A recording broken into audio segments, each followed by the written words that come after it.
Hey there, good morning. Mayam punamapu taram nokchari. Nasagi video sidi wasipadagi haure aidone. Aigi ipaso hogale aba. Dona hero na phone paire. Mana hip na pamundagi paire ni se. Doga aina mate katang losan bagi se ma dum mate kak lauram me. Ai su pamunda dum thamaga lausira khalle da ma hagot na le mana ma dum paire dona. Ado khoi se ꯑꯩꯁꯦ voice ꯑꯣꯚꯔꯁꯦ ꯉꯥꯡꯕꯁꯦ ꯏꯑꯣꯏ ꯑꯣꯏꯁꯤꯟꯗꯦꯕ ꯑꯗꯨꯅꯅꯦ ꯑꯁꯣꯏꯕ ꯌꯥꯎꯔꯁꯨ ꯃꯌꯥꯝꯅ ꯑꯗꯨꯝ advance ꯑꯣꯏꯅ ꯍꯥꯏꯍꯧꯔꯒꯦ ꯉꯥꯛꯄꯤꯌꯨ ꯖꯍꯥ ꯑꯁꯣꯏꯕ ꯉꯥꯡꯉꯒꯁꯨ ꯑꯗꯣ ꯑꯗꯨꯝ ꯉꯁꯤꯒꯤ ꯚꯤꯗꯤꯑꯣꯁꯦ ꯑꯗꯨꯝ ꯆꯦꯆꯦꯁꯦ ꯃꯈꯥꯗ ꯉꯁꯤꯗꯤ ꯌꯨꯝꯖꯥꯎꯗꯣ ꯃꯈꯥꯗ ꯆꯦꯆꯦꯅ ꯂꯣꯏꯁꯜꯂꯦ ꯑꯗꯨꯒꯤ ꯃꯇꯨꯡꯗ ꯑꯩꯈꯣꯏ ꯕꯤꯜꯗꯤꯡꯁꯤꯒꯤ ꯃꯈꯥꯒꯤ ꯍꯣꯜꯗꯣ ꯑꯗꯨꯒ ꯔꯨꯝ ꯂꯩꯕꯗꯣ ꯀꯨꯇꯨꯒꯤ ꯃꯣꯏ ꯑꯩꯈꯣꯏꯒꯤ ꯇꯣꯝꯕꯤꯅ ꯇꯣꯝꯕꯤꯁꯤꯅ ꯂꯣꯏꯁꯤꯟꯈꯔꯦ ꯃꯊꯛꯁꯤꯅ ꯑꯩꯅ ꯂꯣꯏꯁꯤꯜꯂꯦ ꯑꯗꯣ ꯋꯥꯏ ꯁꯤꯠꯄ ꯋꯥꯏ ꯇꯩꯕꯁꯦ ꯇꯧꯔ ꯃꯇꯨꯡꯗ ꯂꯥꯏ ꯈꯣꯏꯔꯝꯒꯗꯣꯏꯅꯤ ꯂꯥꯏ ꯀꯣꯟꯒ ꯐꯦꯡꯉꯒ ꯑꯗꯣ ꯍꯥꯟꯅ ꯑꯩꯈꯣꯏꯒꯤꯁꯦ ꯃꯤ ꯊꯕꯛ ꯋꯥꯏ ꯁꯤꯠꯄ ꯋꯥꯏ ꯇꯩꯕꯒꯤꯗꯤ ꯊꯝꯃꯦꯕ ꯈꯥꯂꯤ ꯃꯣꯔꯅꯤꯡꯒꯤꯇꯅꯦ ꯑꯌꯨꯛꯁꯤꯒꯤ ꯈꯔ ꯊꯕꯛꯁꯦ ꯈꯔ ꯉꯟꯅ ꯊꯕꯛ ꯀꯥꯟꯅꯕꯒꯤ ꯍꯥꯟꯅ ꯊꯝꯃꯝꯗꯦ ꯍꯟꯗꯛꯁꯦ ꯂꯨꯍꯣꯡꯕꯒꯤꯗꯨꯒ ꯌꯨꯝꯁꯦ ꯁꯦꯝꯕꯗꯨꯒꯤ ꯌꯨꯝꯒꯤ ꯀꯥꯁꯦ ꯌꯥꯝ ꯆꯥꯎꯊꯣꯛꯈ꯭ꯔꯦꯕ ꯀꯥꯁꯤꯡꯁꯦ ꯑꯗꯨꯒ ꯃꯊꯛꯇꯁꯨ ꯁꯦꯝꯃꯤ ꯃꯊꯛꯀꯤꯗꯨꯁꯨ ꯋꯥꯠꯂꯤ ꯐꯤꯅꯤꯁꯤꯡ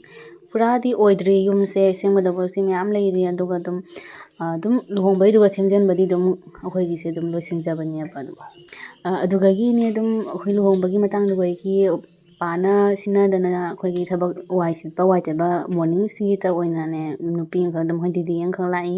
ꯗꯦꯜꯂꯤꯒꯤ ꯂꯥꯛꯏꯗꯣ ꯃꯥꯁꯨ ꯑꯗꯨꯝ ꯕꯟ ꯂꯩꯕ ꯌꯥꯎꯋꯦꯕ ꯂꯦꯞꯄ ꯃꯥꯒꯤ ꯊꯕꯛ ꯆꯤꯜꯂꯛꯄꯗ ꯑꯗꯨꯝ ꯉꯁꯤ ꯂꯥꯛ ꯉꯝꯃꯔꯣꯏ ꯍꯌꯦꯡ ꯅꯤꯅꯤ ꯂꯥꯛꯄ ꯉꯝꯃꯔꯣꯏ ꯍꯥꯏꯅ ꯍꯟꯗꯛꯁꯦ ꯅꯨꯃꯤꯠ 3 ꯗꯤꯟ ꯂꯥꯛ ꯉꯝꯃꯣꯏ ꯍꯥꯏ ꯅꯨꯃꯤꯠ 5ꯅꯤꯁꯦ ꯀꯥꯏꯗꯅꯣꯝ ꯆꯠꯀꯗꯕ ꯂꯩ ꯍꯥꯏꯅꯅꯦ ꯑꯗꯣ ꯑꯩ ꯅꯨꯄꯥꯁꯦ ꯃꯣꯔꯅꯤꯡ ꯑꯌꯨꯛ ꯉꯟꯅ ꯊꯕꯛ ꯀꯥꯏꯌꯦꯕ ꯍꯥꯟꯅꯗꯤ ꯄꯨꯡ 7ꯇꯒꯁꯨ ꯑꯗꯨꯝ ꯊꯣꯛꯏ ꯄꯨꯡ 8:30ꯗꯁꯨ ꯊꯣꯛꯏ ꯑꯗꯣ ꯗꯦꯜꯂꯤꯒꯤꯗꯤ 8:30 9ꯒꯤꯗꯨꯒ ꯃꯅꯨꯡꯁꯤꯒꯗꯤ ꯊꯣꯛꯅꯕꯒꯤ ꯇꯧꯋꯦꯕ ꯑꯗꯨꯒ ꯃꯥꯁꯦ ꯀꯩꯅꯣꯝꯃ ꯃꯆꯥꯅ ꯆꯠꯇꯗꯤ ꯅꯨꯡꯉꯥꯏꯖꯗꯦꯅꯀꯣ ꯑꯗꯣ ꯆꯥꯛꯇꯨꯅ ꯈꯤꯇꯪ ꯆꯥꯐꯝꯗꯤ ꯂꯩꯒꯗ꯭ꯔꯥ ꯍꯥꯏꯅ ꯆꯥꯛ ꯊꯣꯡꯉꯒ ꯃꯥꯏ ꯆꯥ ꯌꯥꯅꯕꯗꯣ ꯑꯗꯨꯝ ꯇꯧꯖꯩꯑꯕ ꯀꯩꯅꯣ ꯇꯧꯅꯕꯒꯤ ꯃꯥꯒꯤꯗꯣ ꯆꯥꯕ ꯌꯥꯖꯅꯕꯒꯤ ꯇꯧꯔꯒ ꯄꯤꯖꯕꯅꯤꯅ ꯂꯥꯏ ꯈꯣꯏꯔꯝꯕꯁꯨ ꯑꯗꯨꯝ ꯃꯇꯝ ꯈꯔ ꯆꯪꯉꯦ ꯑꯩꯈꯣꯏꯁꯦ ꯂꯥꯏꯁꯦ ꯑꯗꯨꯝ ꯌꯥꯝꯃꯦꯕ ꯌꯨꯝꯒꯤ ꯑꯗꯨꯒ ꯆꯤꯆꯦꯗꯣ ꯑꯉꯥꯡ ꯄꯤꯕꯅꯤꯅ ꯃꯥꯁꯨ ꯊꯥꯗꯣꯛꯄꯗꯣ ꯌꯥꯗꯦ ꯑꯗꯣ ꯊꯥꯗꯣꯛꯄ ꯌꯥꯕ ꯅꯨꯃꯤꯠꯇꯗꯤ ꯑꯗꯨꯝ ꯃꯔꯛꯇ ꯑꯗꯨꯝ ꯃꯥꯁꯨ ꯊꯥꯗꯣꯛꯄ ꯌꯥꯔꯕꯗꯤ ꯑꯗꯨꯝ ꯀꯨꯝꯃꯩꯑꯕ ꯃꯈꯥꯗ ꯑꯗꯣ ꯍꯧꯖꯤꯛꯄꯨꯗꯤ ꯑꯉꯥꯡꯗꯣ ꯈꯤꯇꯪ ꯆꯥꯎꯔꯛꯑꯦ ꯑꯗꯨ ꯑꯣꯏꯔꯁꯨ ꯊꯥꯗꯣꯛꯄꯗꯣ ꯌꯥꯔꯛꯇ꯭ꯔꯤ ꯑꯉꯥꯡꯗꯣ ꯃꯌꯥꯝ ꯉꯁꯤ ꯗꯦꯂꯤ ꯕ꯭ꯂꯣꯛꯁꯦ ꯑꯗꯨꯝ ꯌꯦꯡꯃꯤꯟꯅꯔꯁꯦ ꯑꯩꯁꯦ ꯀꯔꯤ ꯍꯥꯏꯒꯗꯣꯏꯅꯣꯁꯨ ꯈꯪꯗ꯭ꯔꯦ ꯚꯤꯗꯤꯑꯣꯁꯤꯁꯨ ꯑꯗꯨꯝ ꯃꯣꯔꯅꯤꯡꯒꯤ ꯁꯨꯃꯥꯏꯅ ꯉꯥꯏꯍꯥꯛ ꯃꯇꯦꯛ ꯈꯔ ꯑꯩꯁꯦ ꯑꯃꯐꯥꯎ ꯇꯧꯗꯦꯕ ꯁꯨꯃꯥꯏꯅ ꯋꯥꯏ ꯁꯤꯠꯄ ꯋꯥꯏ ꯇꯩꯕꯒ ꯎꯍꯟꯕꯤꯒ ꯑꯃꯐꯥꯎ ꯇꯧꯗꯦ ꯃꯧ ꯅꯧꯔꯤꯉꯩꯗꯁꯨ ꯃꯊꯛ ꯃꯈꯥ ꯂꯣꯏꯁꯤꯟꯕꯗ ꯑꯗꯨꯒꯤ ꯚꯤꯗꯤꯑꯣꯗꯣ ꯀꯅꯥꯅ ꯅꯝꯗꯣꯏꯅꯣ ꯍꯥꯏꯅ ꯎꯔꯥ ꯀꯣꯏꯆꯦꯟ ꯆꯦꯟꯕꯗ ꯗꯦꯂꯤ ꯕ꯭ꯂꯣꯛꯁꯦ ꯑꯩ ꯇꯧꯒꯟꯗꯦꯕ ꯍꯥꯏꯕꯗꯤ ꯈꯪꯉꯤꯅꯤ ꯑꯗꯨꯅ ꯃꯁꯝꯁꯤꯗꯗꯤ ꯑꯗꯨꯝ ꯀꯕꯛ ꯀꯕꯛ ꯍꯥꯜꯂꯦ ꯉꯁꯤꯗꯤ ꯄꯨꯔꯥ ꯍꯥꯠꯇꯣꯛꯑꯦ ꯃꯁꯝꯁꯦ ꯄꯨꯟꯕ ꯑꯃ ꯍꯦꯜꯂꯦ ꯅꯍꯥꯟꯉꯩꯗꯤ ꯑꯗꯨꯝ ꯅꯪꯉꯣꯏꯗꯕ ꯑꯣꯏꯔꯗꯤ ꯃꯁꯝꯁꯦ ꯑꯗꯨꯝ ꯀꯕꯛ ꯁꯨꯃꯥꯏꯅ ꯇꯧꯔꯒ ꯆꯠꯇꯦꯕ ꯉꯁꯤꯗꯤ ꯑꯗꯨꯝ ꯍꯥꯠꯇꯣꯛꯑꯦꯕ ꯀꯨꯏꯅ ꯑꯗꯨꯝ ꯊꯝꯈꯤꯕꯗꯒꯤ ꯃꯁꯝꯁꯦ ꯈꯣꯏꯒꯠꯂꯛꯑꯦ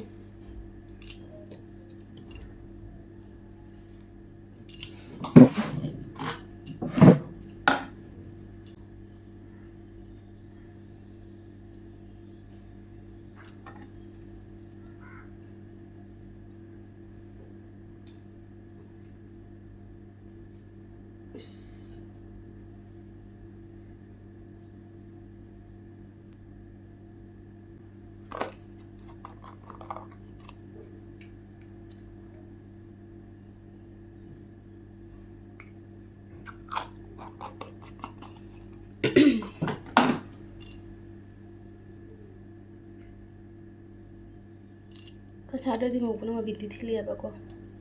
ꯃꯕꯤꯟꯗꯤ ꯊꯤꯜꯂꯅꯤ ꯕꯤꯟꯗꯤ ꯊꯤꯟꯗꯗꯤ ꯃꯇꯧꯁꯨ ꯃꯥꯟꯗꯦ ꯀꯨꯝꯃꯅꯤ ꯍꯧꯖꯤꯛ ꯀꯩꯝ ꯇꯧꯔꯔꯣꯏ ꯈꯥꯂꯤ ꯕꯤꯟꯗꯤꯒ ꯃꯁꯝꯒ ꯂꯥꯏ ꯈꯨꯔꯝꯕꯒꯤ ꯑꯗꯨꯒ ꯆꯥꯛ ꯇꯧꯔꯅꯤ ꯅꯪꯅꯕꯒꯤ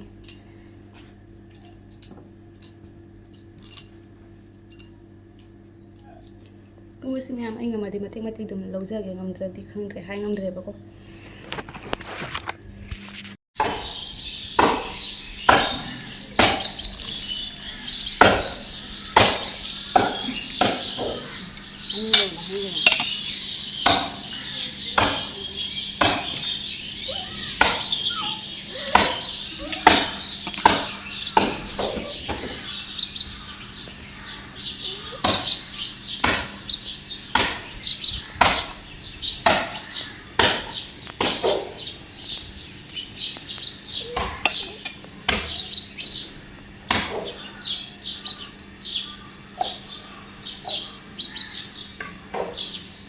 apa channel ja che video lo ni si makha si che ibani si color se mana badu ma su purple ai su purple gulapi wow mai ka khang re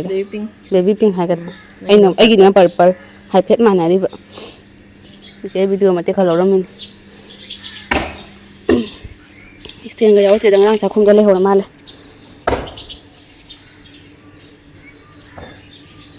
Ajam प्रथम पूज्य Ganesh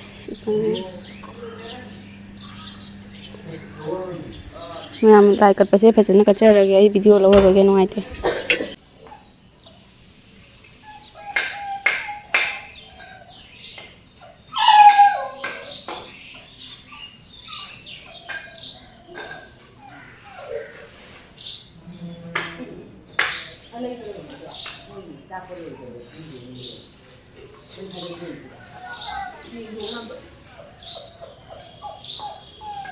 Foto kakak lau bu hijen man ngare.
Papa na sama ka na ito.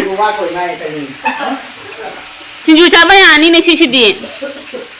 Mama, ya adu lo pada hai phe jing tho du se sinju chaba da. Sisi di long chang jam na pa li charong ani kho.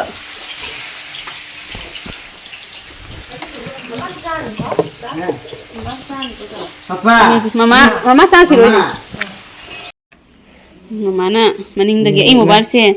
battery charge जाओ देना ने like खरम लोय बगा charge तो मान दम पोखलगा हेरो ना charge ताव खरे से अच्छा हेजिंग भाबा अनि जुले होबुम तोबन अदो खाइना खरे Chale. fruit mana suka sah hai Chage. ami beyond dah ni nanti Mai school balong sih. papa jangan ni papa papa uri nasi mathen se tiang tu lang badan ne hayo dare me mathen gi lang be video se mobile charge ro bodan la hau dare ba masori jul thong ni ba masori chi che thong mi ni dina ngau ba sinai khoi mau hum chang na tong mi na re dang si di ayu se pra wa tong na ne lang na tong mi na re loin ami pianga mau thong je lang du mai na khoi gi alu macha bin kole hawai motor mangal maru loi sure lok chak su yaw re kai ge thamum oh mama lain thok pai tu ni ni sa tu di ai si ora ai si sa thok ro piro ai si sa ge ibani gi lo ro botom di nung di chaw se lo ro khara ayu ke party se khoi hum ni sak la me sak sana do lain thok pai ai thok ge nang khar piro ro mana se ba me mai gi ngam chi chik to re ngam ma ton ai pukham phajare bang khuding gi jaw iche gi hok ba iche gi hok nga si khanga ba khoi tom bi sana se keno tawre ba ma'am hanadagi ne ma sumaina mayam marta sumaina keno taw ba se taw jati ba ma duna ne khama ikai su ikai ma nungai jati ba to kai dagi ma si ani na blog ma si ani phangi ji ji blog nam bi phangna da na ma pa phung chai ba ning ja da bi ka ngo ba si lai de ngo ba se sa ne hangam thela ning thau kat pai ni na chik tho ni ngo ba da ha pa su nungai te khoi ne ne du su la ga horin sa be ne ba duna ina sa tho ni ka bim han cha ma ngarang i bolo de ma ya kum ni je sing si su sai da ngarang onya na sai na sak la sa sun ngam de sim si bolo ya hawi na ngarang ina hi ni cha ma ya kum ni Acar rồi chứ. ju si ga ba ni ka cầm đi kiếm mới chỉ chế được cầm xí câu gì bà chồng xin cái câu gì đó Đang làm rồi đó. là ăn miếng chứ cầm đi chơi bắt đầu bưởi bà khao về nó xong rồi करवा रहे हैं काकड़ मियां ai bút chích ngầm được bao giờ mới ăn cùng gì đó जंग लगा है कम वक्त ना कोई जंग हो रही है ना लूट मार thứ ba là sao tôi thấy em sáng sớm làm bây giờ cái orang हम तो sáng sớm देना तुम नहीं देना सल्तनत की जान sáng sớm दे bà न जाने कब जरूरत पड़ ना ही तुम 30 40 20 बहुत तुम जाओगे ये ठीक है राजपूत अपने शानदार राजपूताना की हिफाजत में मसरूफ रहते हैं और मराठे अनाथ हो चुके हैं हमारी मानिए तो कहवा कीजिए और चकन्ना रहे क्योंकि अल्लाह के घर से आपका फरमान और अपने घर में बिन बुलाया मेहमान कभी भी आ सकता है cái cài Thay rồi. Ngồi thay rồi. anh biết gì thế hụt bên này vẫn làm cái cài này Ngồi thay rồi.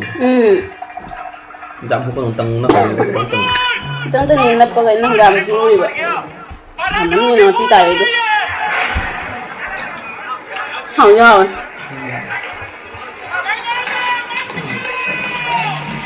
Ngo bị khóa cái đây tu. Ngo boleh khóa trong dia. Cái đây. Ngo sao tang.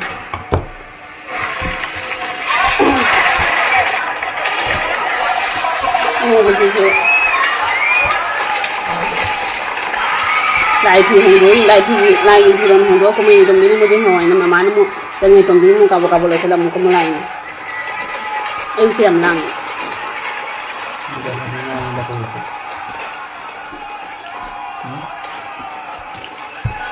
cái nó cái gì nữa không ngang cái đó sao Sao vậy? cái gì mà Chim tao sih. Kira mana kan ya? harap tu lupa Kira hai rồi, kata rồi ni mày làm tao rồi, kira hai rồi. Hào yam. Chúng ta bắt đầu mình nào vậy ngô vậy. Mình xài cái đồng tao ăn thôi nữa. Mai thì nó đem mình tao ăn không thì rồi. Đúng rồi.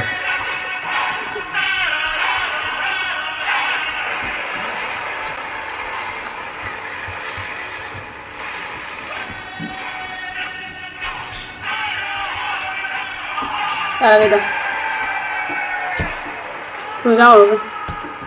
mình bằng cái mà làm đúng nó tốt ấy thì sao cái lâu tôi đây cha ba lôi đấy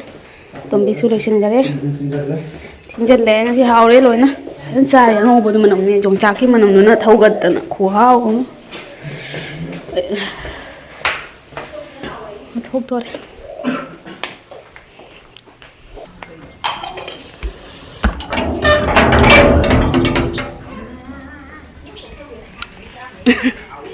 blur ni pura chari he jaun masu so hogo na kumi do megi puthare masu gi pijana bagi musa pha dore orang tha khara sanga male do isa di khara khara chingchali ai mon da cream tai da ba masa wajul san tai da ba isa ching ba tang di ma yang do karina se jang bye bye tao ra bye bye chana thôi bye bye tao ra bạc bye bye tao ra ấy nuôi gì nữa đây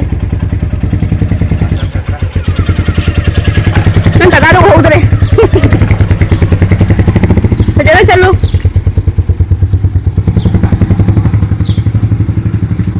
rồi tụi đi chơi chân đi mà thằng cái xe đúng hàng thằng mà thằng thuộc nó đuổi mình hơi jumbo cái đâu rồi kia nè hả cái đâu rồi kia nè cái đâu rồi kia nè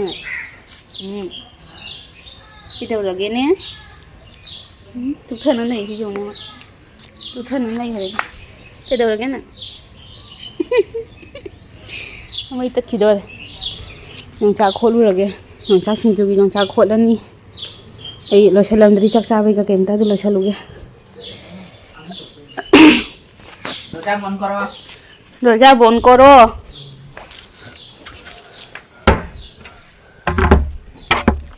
papa lu giờ nó đi đuổi hả bạn mama thôi làm cái đó bao nhiêu cái nó bị dây đó đây cái chả được đi thật kẹn em à papa nó sao lại photo u rồi bác chị xin chú tàu ai xin chú sao vậy mai photo mai thật bị ini saya sekolah dah mana nak beli malu jangan susah ning bani nak semai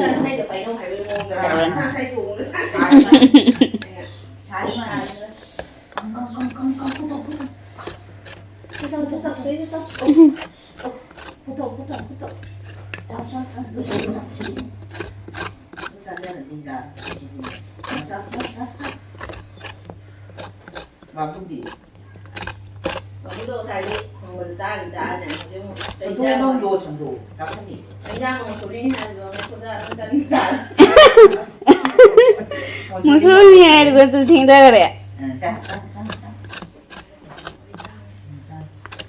Ayo sih kau cakap sih, ayo sih lama bani na. Apa bahan bisa bini terus. Ano ba niya sila lau itu hajik ta pambi de hela papo ni se masih ngarang tak ni kekwa hajik de khoi sak sana ne do aina mama da ba kitan thambiyo khoi commissioner laga khoi chara khatang wan ba da kitan sa hauge mama thongani ma da ni ma ta seng khatang khoi luai ba ada ai holi na khoi chu chaning an ne da ani khoi luai na ani da humla da ta se hajik ta helak pa gi ni se tara mari de pa cham da purai ba Enggak. Lain tu kat panggam tu, ini cikgu kerja ni. Apum tu. Panggam tu kan ni, kami pergi ahan bakok nam sah, berma pita dah ini, sama ni.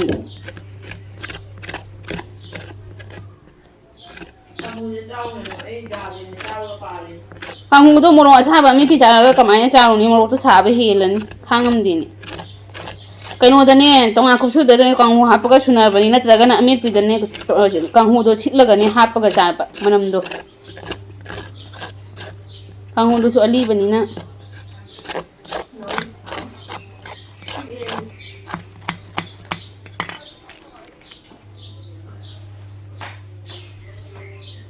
Macam kot pasal mama na ising hafta bila koloi semuanya tu di muda bani ay. इसिंग हापगना चूब हेले अदुना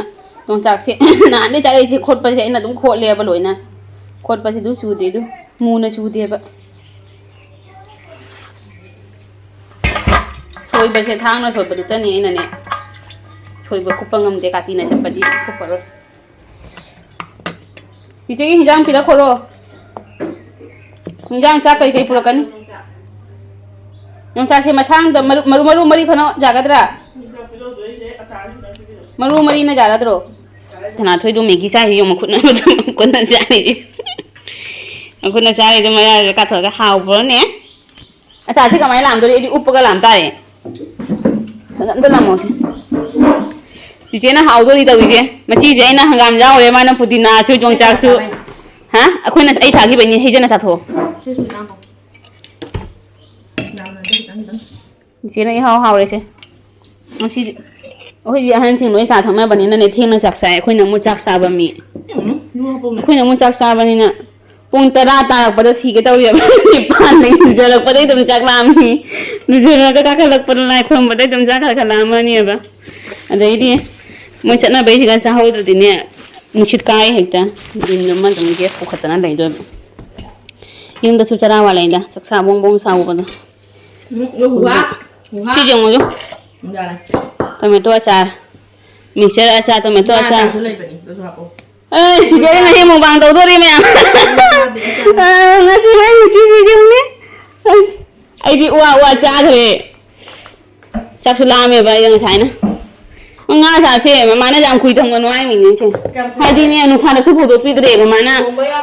se du lu hong bai mamang da ne akom ba da pe pa do ma ne akom ba na da du ne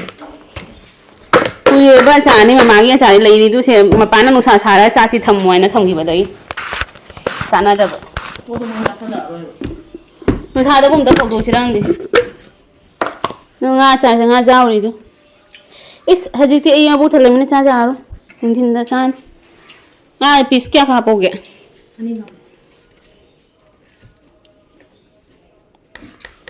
si masina hen ngare ngasi di nai re to ini las cha ra hum ko nam ju pudina cha le cha chắc xa đây cha le bani pa pa kadra xa lagi apa aku hao apa rau ke ta hao macam tu naik ni macam kan orang tahu macam acara hum yung cak ama kot nam amit pi ama kayak no mangga tilau ne jong chang ne panghao ne ahum pudina ne mari acara ahum taret hijang ama nipan hothong ama mapan amit pi thang apa ti tha ti na amit pi ka thang tara wah aku sih masih tara ni mayam sana thoina megi chari tu papan ki chan kan sa khan le tu pia ha papan ai cha này bút đó bút đó bút đó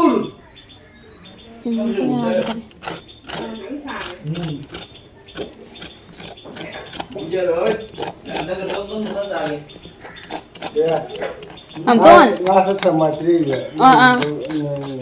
ni to na ra kai ka please do na Ba. Amu mo. hả ami pi apa wala mình không được này cho mình nanti to patay dan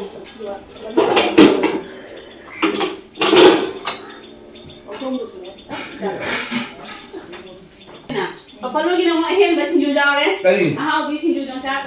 dùng cha akoy han ba ki ja re ai cái đâu ni pum mà đâu liền apo pum na sai ka kita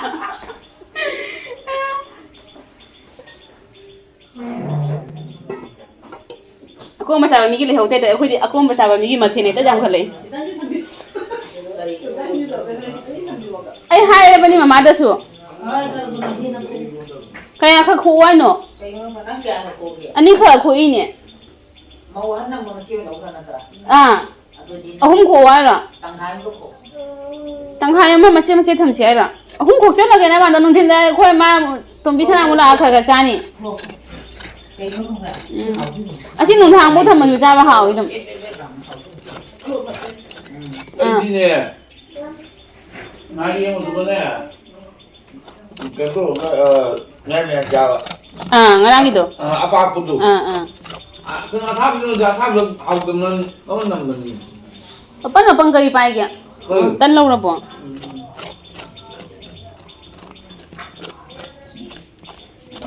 Nene ra hande makhonam di tai. Nene ra hande makhonam di tai ai.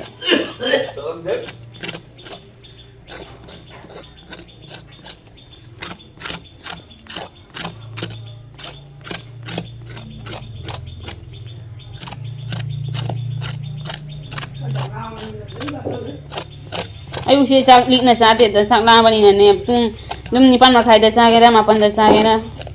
dum than na cha yum da dum pung te ma khai da cha la sa bani na phong phong sa ba sak to sara wan bani na dum cha ma buk than na ba